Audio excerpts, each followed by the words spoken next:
All right. So now that we have completed the discussion on the accounting equation, we are ready to move to the journal entries, which is the part that people seem to think that it's like extremely difficult, it doesn't make sense, but in reality, it is extremely easy and it makes a lot of sense. So, again, if you don't know what I'm talking about, debits and credits are what we mean by journal entry, right? We have to put debit and credit into different accounts. So, let's start that discussion. So, just to show you why I'm saying this is very easy to do, contrary to popular belief, I guess. So, I'll make the format of journal entries and I'll show you with every transaction, if you understand logically which accounts are affected, which is what we just learned in the accounting equation, debits and credits become a no-brainer. Very easy. So let's do the first transaction. Let's say on 1st of January, owner introduced $100,000 cash into the business. Now, before moving further with this, I would like to show you some rules of journal entry, right? So everything that we're going to do will actually come so much easier. So let me draw some rules for you. So assets, liabilities, and let's say equity. So let's see my drawing skills. All right.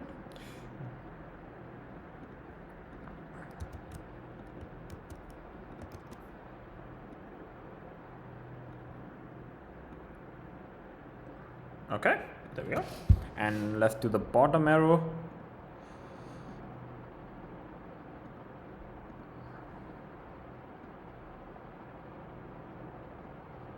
All right, so copy and paste and paste. Okay, so what do I mean by rules of journal entry? So if you notice, I'll write some rules here for you, just so I can tell you what this means. There you go. And this will be. So basically, to explain this, what I mean by all of this is that we have to memorize that when assets increase, they will always be debit. Now you might say, why assets increase on debit? Now this is the way the accounting, let's say, structured. The person who came up with this debit and credit approach, right? They had to come up in a manner where debits are equal to the credits. So what I would say is, don't worry about why this is the rule as much as just memorizing this rule of accounting. Like in accounting language, right? Assets always increase on the debit side. So if you write asset as a debit, that means asset is going up, and assets decrease on credit. But if you notice that the equity and liabilities, the rules are opposite of an asset. Assets increase on debit, however, liabilities and equity increase on credit.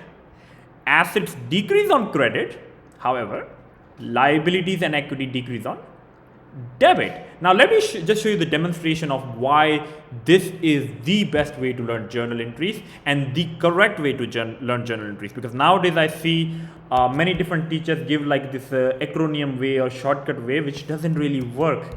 Teachers are just trying to make it easy for them to just get through the topic. So I would really encourage you to memorize these rules in the manner where it becomes a second nature to you. Throughout the day, keep revising the rules again and again and again and again. In 2-3 days, it will become very easy to recall, and your life as an accountant is far easier. So let me show you what I mean by when I say journal entries are quite easy. So what you're supposed to do is, you're supposed to look at the transaction that you're supposed to make the journal entry for, and write the concept down. Again, this is for you.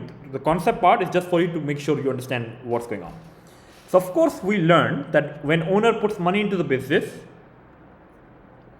cash goes up and capital goes up, right? So in the concept, I will write cash increase and capital increase. Again, this is just to make sure we are thinking correctly. We know which account is going up and down. Of course, once you get very good at journal entries, don't write this, right?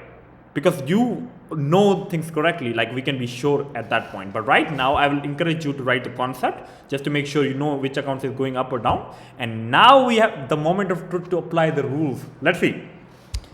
Cash is an asset. An asset goes up on debit. If you notice again, cash is increasing, so asset is going up, and I have to record that asset is going up. Asset will go up always on the debit side, so I have to say on 1st of January, cash is being debited by $100,000. That's all there is to journal entry. Let's do the second, this part. Capital increase. We already discussed capital is a equity account, and if you notice, capital is increasing, so equity increases on the credit side. That's it. We just prepared our first journal entry by only knowing the rules of journal entry and the concept behind which account is going up or down. That's why I said, when you understand the accounting equation like well, everything else in accounting makes sense and becomes easy for you. Again, the problem is nowadays, like it's like treated as one of the topics. It's not just one of the topics. It is the topic to understand the accounting equation. Now that you understand it, I'm making a logical connection to how we are able to do journal entries with those concepts. And again, this is the correct way to do this, not acronym way where you don't get any faster and do entries and you have so many problems.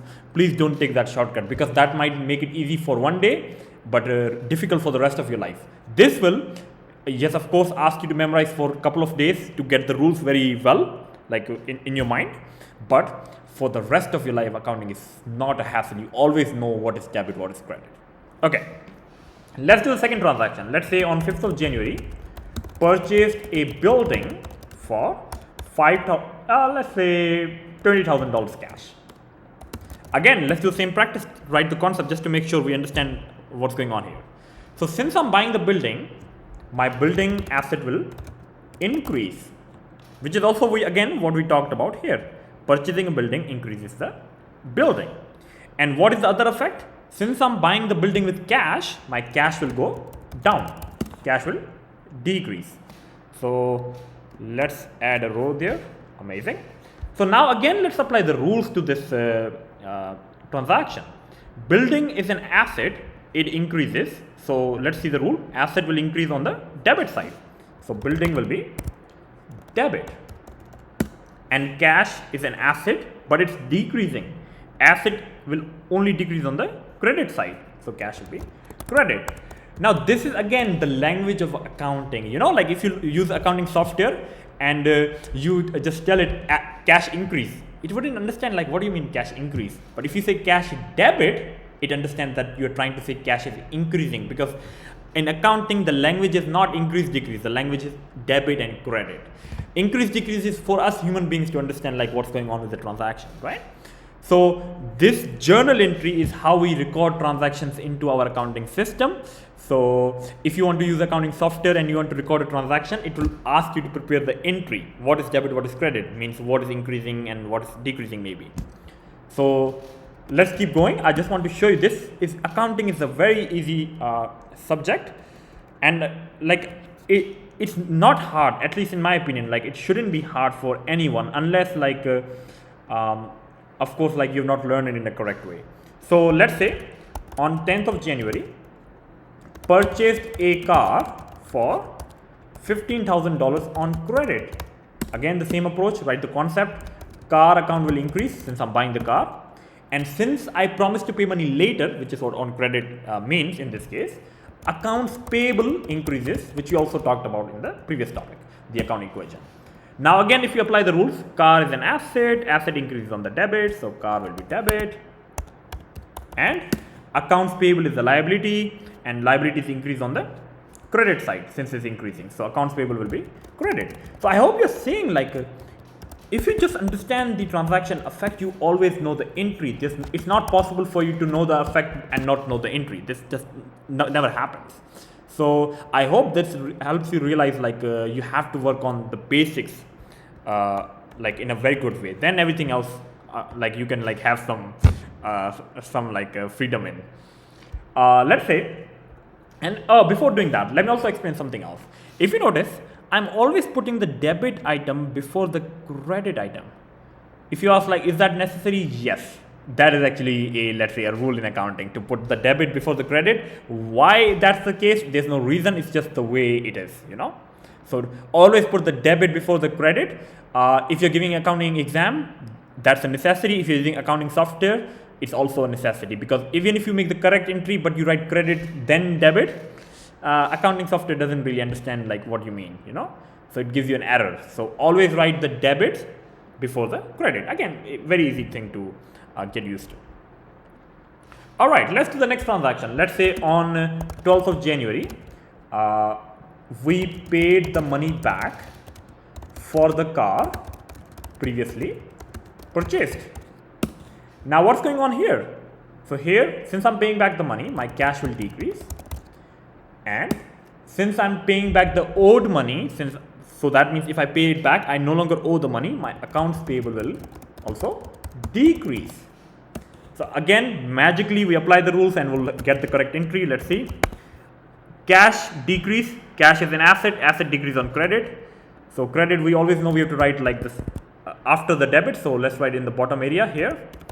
And then accounts payable decrease, which is a liability, decrease on debit. So accounts payable, debit. So magically we now understand how we come up with the journal entries, because again, it's not rocket science. It's like extremely easy thing to manage, you know. So I hope this is making sense. So like I will keep it here for this video, and I'll like in the next video, of course, I'll continue. So you like get a little bit of break in between learning all of the things we are learning.